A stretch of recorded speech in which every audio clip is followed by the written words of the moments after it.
జరిగింది. విషయం సమాధానం వినేటప్పుడు కూడా దయచేసి సభ్యులు కూడా చాలా క్లియర్గా వినాల్సిందిగా నేను కోరుకుంటున్నా. ఇది జూన్ నుంచి అక్టోబర్ వరకు పర్ డే 59 కేసెస్, అదేవిధంగా 8855 కేసులు అప్పుడు నమోదైనవి. కానీ 2024 వచ్చేసరికి జూన్ నుంచి అక్టోబర్ చూసుకుంటే 7234, దగ్గర 18% తగ్గించాము.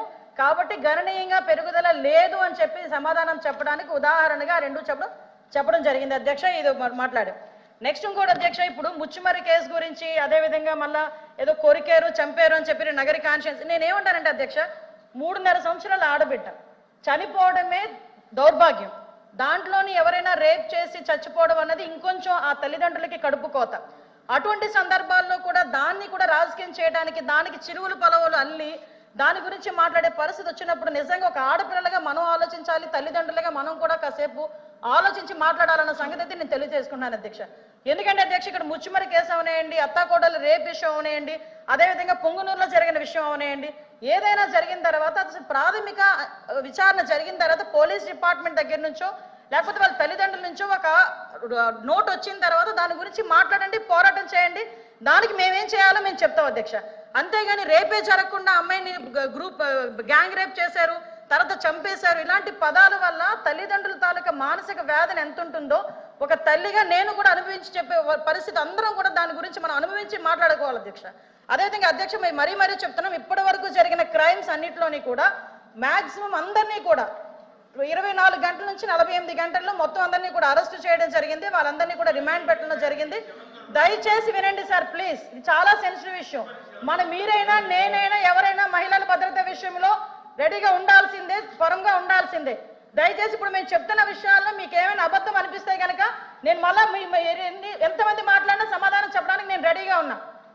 దయచేసి ఒకసారి ముచ్చుమరి విషయంలో ఎవరైతే చంపేశారో నిజంగా అమ్మాయి బాడీ ఐడెంటిఫికేషన్ అవ్వలేదు. ఐడెంటిఫై ఎందుకు అవ్వలేదు అన్న సంగతి కొన్ని బయటికి మనం చెప్పలేము కాబట్టి ఆ విషయంలో చెప్పలేకపోతున్నాను అధ్యక్ష. సభ ముందు కొన్ని ఉంచలేము.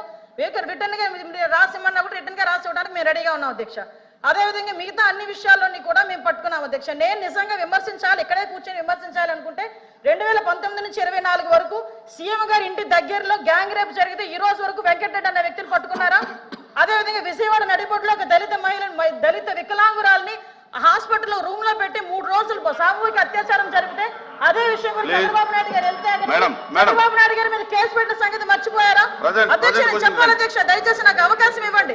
ఇలాంటి సంగతులు మేము చెప్పాలంటే కొన్ని కోళ్ళు చెప్తాం ఇలాంటి సంఘటనలు. అది కాదు ఈ రోజు జరగాల్సిన సంగతి గురించి. అదేవిధంగా మీరు ఇంతకు ముందు చెప్పారు అధ్యక్ష, పోలీసుల వైఫల్యం అని చెప్పి మాలో చాలా క్లియర్ గా చెప్తున్నారు అధ్యక్ష. వాళ్ళు ఈ రోజు పోలీసుల వైఫల్యం ఇప్పుడు కాదు అధ్యక్ష. పోలీసుల వైఫల్యం 5 నెలల కాలంలో వాళ్ళ దగ్గర వసతులు లేకపోయినా, వెహికల్స్ లేకపోయినా, వాళ్ళకి ఫోరెన్సిక్ ల్యాబొరేటరీ అనేది వాళ్ళ దగ్గర లేకపోయినా, అదేవిధంగా వాళ్ళకి కనీసం ఫింగర్ ప్రింట్ ఐడెంటిఫికేషన్ డివైజెస్ లేకపోయినా ఈ 5 నెలల్లో వితిన్ 24 గంటల నుంచి 48 గంటల్లో నేరస్తులు పట్టుకుని రిమాండ్కి పంపించిన ఘనత మా పోలీసు వ్యవస్థ అధ్యక్ష. 5 సంవత్సరాలు పోలీసులు ఎట్టున్నారు అధ్యక్ష? తెలుగుదేశం పార్టీ ఇళ్ల దగ్గర పరదాలు కట్టడానికి, చెట్టు నరకడానికి, ఇంట్లో రోడ్డు మీదకి వచ్చేసరికి కాపులాలు కాయడానికి తప్పించి ఏ రోజైనా కనీసం ఒక ఆడపిల్లని రక్షించే విషయంలో అధ్యక్ష చెప్పాలి అధ్యక్ష. ఇంకొన్ని విషయం అధ్యక్ష, దిశ చట్టము, దిశ యాప్ గురించి మాట్లాడుతున్నారు. గౌరవ సభ్యులు కూడా పోలీస్ డిపార్ట్మెంట్ నుంచి వచ్చారన్నారు, సంతోషం అధ్యక్ష. అధ్యక్ష, పోలీస్ డిపార్ట్మెంట్ లో వచ్చిన మా సభ్యులకి కానీ మీ చైర్కి కానీ అడుగుతున్నాను అధ్యక్ష, అసలు దిశ చట్టం అనేది ఉందా? దిశ చట్టం చట్టబద్ధత జరిగిందా? దిశ చట్టం చట్టబద్ధత లేకుండా దిశ పోలీస్ స్టేషన్ ఏర్పాటు చేసుకుని రాజమండ్రిలో దిశ పోలీస్ స్టేషన్ ఇదే సభ్యులందరూ కలిపి అప్పుడున్న మాజీ సీఎం గారు జగన్మోహన్ రెడ్డితో కలిపి రిబ్బన్ కట్ చేయించారు అధ్యక్ష. ఇక్కడ ఎంత దౌర్భాగ్యమైన పరిస్థితి అంటే అధ్యక్ష, అదే రోజు సాయంత్రం ఒక సామూహిక అత్యాచారం 3 రోజుల పాటు ఒక మైనర్ బాలికని, దళిత బాలికని అత్యాచారం చేసి అదే దిశ పోలీస్ స్టేషన్ ముందు వదిలేసి వెళ్ళారు అధ్యక్ష. పోలీసులకి ఛాలెంజ్ చేశారు అధ్యక్ష ఒక రేపులు చేసే వ్యక్తి. ఆ రోజు ఏం జరిగింది అధ్యక్ష? కానీ తర్వాత దిశ చట్టం పక్కన పెట్టి దిశ యాప్ అని చెప్పి తీసుకొచ్చారు అధ్యక్ష. దిశ యాప్ అనేది ఇంతకు ముందు తెలుగుదేశం పార్టీ గవర్నమెంట్ లో 4th లైన్ అని చెప్పి ఒక యాప్ ఉండేది అధ్యక్ష. దాన్ని కన్వర్ట్ చేసి దిశ యాప్ అని పెట్టారు. నిజంగానే దిశ యాప్ ద్వారా నిజంగానే నేరాలు తగ్గించేసాము, లేకపోతే నేరాలకు సంబంధించి మేము చాలా మందిని పట్టేసుకున్నామంటే రికార్డ్స్ ఎందుకు నేరాలు పెరిగిపోయినాయని చెప్తుంది అధ్యక్ష. దిశ యాప్ కాదు అధ్యక్ష, ఈ రోజు దిశ పోలీస్ స్టేషన్ అన్నారు. ఆ రోజు మహిళా పోలీస్ స్టేషన్ బోర్డులు తీసి దిశ పోలీస్ స్టేషన్ అని పెట్టడం నిజం కాదా అధ్యక్ష? మీ సభ్యులు చెప్పాలి, పోలీస్ ఆఫీసర్ కదా ఆయన. ఆ రోజు దిశ మహిళా పోలీస్ స్టేషన్ బోర్డులు మార్చి దిశ పోలీస్ స్టేషన్ అని ఏర్పాటు చేసి ఈవెన్ నిర్భయ యాక్ట్ గురించి చెప్పారు. నేను అన్ని విషయాలు మాట్లాడడానికి సిద్ధపడి అక్కడికి వచ్చా. నిర్భయ యాక్ట్ గురించి మాట్లాడేది అధ్యక్ష. దిశ చట్టం అని చెప్పి లేని చట్టాన్ని తీసుకొచ్చిన తర్వాత చాలా మంది దిశ పోలీస్ స్టేషన్కి వెళ్ళి మీకు కంప్లైంట్ ఇచ్చామంటే దిశ చట్టం ద్వారా మేము నోట్ చేస్తున్నామన్నారు. నిర్భయ చట్టాన్ని కనీసం పెట్టడానికి కూడా ముందుకు రాలేదు అధ్యక్ష.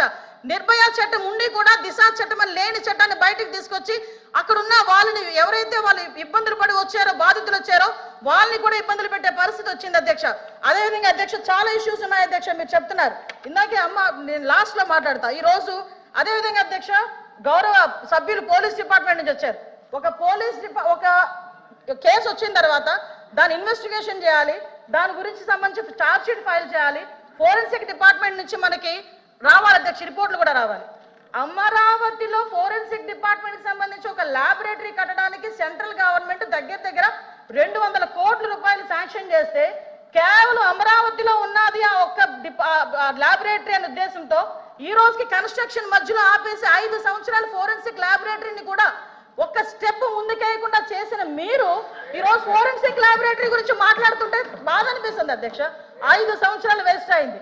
ఈ రోజు 5 సంవత్సరాల్లో ఫోరెన్సిక్ ల్యాబొరేటరీ కనుక జరుగుంటే, నిర్మాణం జరుగుండి ఈ రోజుకి కూడా లైవ్ లో ఉండుంటే ఇలాంటి సంఘటనలు జరిగిన వెంటనే శిక్ష పడేదానికి 4 సంవత్సరాలు 5 సంవత్సరాలు అవసరం లేదు అధ్యక్ష. 4-5 నెలల్లో శిక్ష పడి నేరస్తున్న వాళ్ళు ఈ రోజు జైలు శిక్ష అనుభవించే పరిస్థితులు ఉండేది అధ్యక్ష.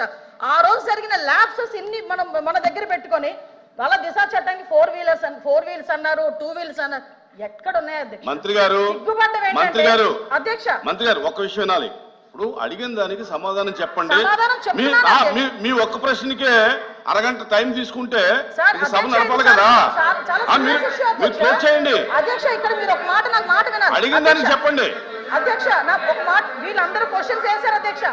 అధ్యక్ష నేను వాళ్ళు వేసిన క్వశ్చన్స్ కి బియాండ్ ఒక లైన్ కూడా లేదు. మీరు క్వశ్చన్ కి సమాధానం చెప్పండి, తప్పే లేదు. క్వశ్చన్ కి సమాధానం మీరు పూర్వపరాలు వర్తమానం అన్ని చెప్తేలాగా వన్ వర్డ్ ఆన్సర్ చెప్పలేం కదా. వాళ్ళు క్వశ్చన్స్ అడిగారు, మేము చెప్తున్నాము. కూర్చోండి సార్ అధ్యక్ష చెప్పండి మంత్రి. 5 సంవత్సరాలు లా అండ్ ఆర్డర్ ఫెయిల్ అయింది, నిజంగానే ఫెయిల్ అయిందండి. శ్రీనివాస్ గారు కూర్చోండి. శ్రీనివాస్ గారు కూర్చోండి. కూర్చున్నారంటే ఇంక నిజంగానే ఫెయిల్ అయింది. కూర్చోండి. మేడం చెప్పండి. మాట్లాడుతున్నారు అధ్యక్ష, ఇది కాదు, సభ్యత కాదు. నేను సమాధానం చెప్తున్నాను ఒక మంత్రిగా. వాళ్ళు క్వశ్చన్స్ అడిగారు, చెప్తున్నాను అధ్యక్ష. ఇంకా అధ్యక్ష ఈ రోజు మహిళల గురించి మాట్లాడటం అన్నది భాష గారు అయిన తర్వాత మాట్లాడదు. మేడం గారు చెప్పిన తర్వాత నేను మీకు మేడం మీరు చేతితో మాట్లాడండి. చాలా అనకూడదు కాబట్టి నేను ఆగుతున్నా. ఇప్పటి వరకు సభ్యులు అడిగిన క్వశ్చన్స్ ని దాటి నేను ఒక్క లైన్ ముందుకెళ్ళానేమో మీరే చెప్పండి. సభ్యులు అడిగిన దానికి కూడా వినే ఓపిక వాస్తవాలు చెప్తుంటే అంత బాధగా ఉందా? వాస్తవాలు చెప్తుంటే అంత బాధగా ఉందా మీకు? మేడం మీరు చేతితో మాట్లాడండి అధ్యక్ష. ఇంకో 2 నిమిషాలు అధ్యక్ష. మీరు సభతో మాట్లాడండి, చేతితో మాట్లాడండి. ఇప్పటి వరకు లాస్ట్ క్రైమ్ అవనియండి, ఇప్పుడు జరుగుతున్న ఏ క్రైమ్ అయినా అధ్యక్ష, మనం జనరల్ గా కనుక నేను కేస్ స్టడీస్ కూడా చూశాను అధ్యక్ష. నేను హోమ్ మినిస్టర్ అయిన తర్వాత జరిగిన సంఘటనలకు సంబంధించి ప్రతి ఒక్క కేసుకి సంబంధించిన కేస్ స్టడీస్ కూడా మేము చూసుకున్నాం అధ్యక్ష. మేజర్ పార్ట్ గాంజాయి డ్రగ్స్ వాటిని బేస్ చేసుకొని అలాంటి వాళ్ళ పరిస్థితిలోని ఎక్కువగా జరిగిన పరిస్థితి అధ్యక్ష. 5 సంవత్సరాలు గాంజాయి మీద ఒక్క రివ్యూ చేశాడు అధ్యక్ష మాజీ ముఖ్యమంత్రి జగన్మోహన్ రెడ్డి. గాంజాయి మీద ఒక్క రివ్యూ అధ్యక్ష. ఈ రోజు గాంజాయిని అరికట్టడానికి దమ్మున్న నాయకుడు మా నాయకుడు గంజాయి నార్కోటిక్ టాస్క్ ఫోర్స్ ఈ రోజు తీసుకొచ్చారు అధ్యక్ష. 5 సంవత్సరాల్లో గంజాయి గురించి ఒక్కసారి కూడా మాట్లాడలేదు అధ్యక్ష. నేను విషయం చెప్తున్నాను అధ్యక్ష. దాని ప్యారలల్ గా ఈ రోజు వరకు జరుగుతున్న సంఘటనలు ఈ రకంగా వచ్చినాయి అధ్యక్ష. దయచేసి అది కూడా ఆలోచించుకోవాలి. ఒకటి లాస్ట్ అండ్ ఫైనల్ గా చెప్తాను అధ్యక్ష, ఈ గవర్నమెంట్ మహిళల భద్రత మీద పెద్ద పీట వేసింది. మహిళల భద్రత గురించి ఈ రోజుకి కూడా మేము స్టాండ్ అయి ఉన్నాం. స్పెషల్ కోర్టులు ఏర్పాటు చేసి ఎవరైతే నిందితులు ఉన్నారో వాళ్ళకి త్వరితగతిన శిక్షలు పడేటట్టుగా ఈ రోజు గవర్నమెంట్ తీసుకుంటుంది. మహిళల విషయంలో ఇంక్లూడింగ్ జగన్మోహన్ రెడ్డి తల్లికి చెల్లికి అన్యాయం జరిగిన ఈ రోజు ఈ గవర్నమెంట్ మేము నుంచుంటామని చెప్పి మీ సభాముఖంగా మీ అందరికీ కూడా తెలియజేసుకుంటాం అధ్యక్ష. దాని మీద మేము స్టాండ్ అయ్యాం. వాళ్ళు చేసిన దానికి అధ్యక్ష నేను చెప్పిన దాంట్లో ఏ తప్పు ఉందని అందరు నుంచున్నారు చెప్పండి అధ్యక్ష. అదేంటి అధ్యక్ష, అందరు నుంచున్నారు కదా. కూర్చోండి. నేను చెప్పిన దాంట్లో ఏం తప్పు ఉందో అడగమనండి. కూర్చోండి క్లోజ్ చేయండి మీరు క్లోజ్ చేయండి.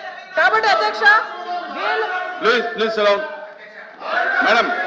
మీ విషయంలో ఫెయిల్ అయింది సార్, మీ విషయంలో ఫెయిల్ అయింది, ఆయన విషయంలో ఫెయిల్ అయింది, ప్లీజ్ కోన శ్రీనివాస్ గారి విషయంలో ఫెయిల్ అయిందని మనం మాట్లాడుకోవాలి. లేకపోతే అనంతబాబు కూర్చుంటాడా? డోర్ డెలివరీలు చేసిన వచ్చి కూడా ఇక్కడ కూర్చొని మాట్లాడుతున్నారు. డోర్ డెలివరీలు చేసిన వచ్చి కూడా మంత్రి గారు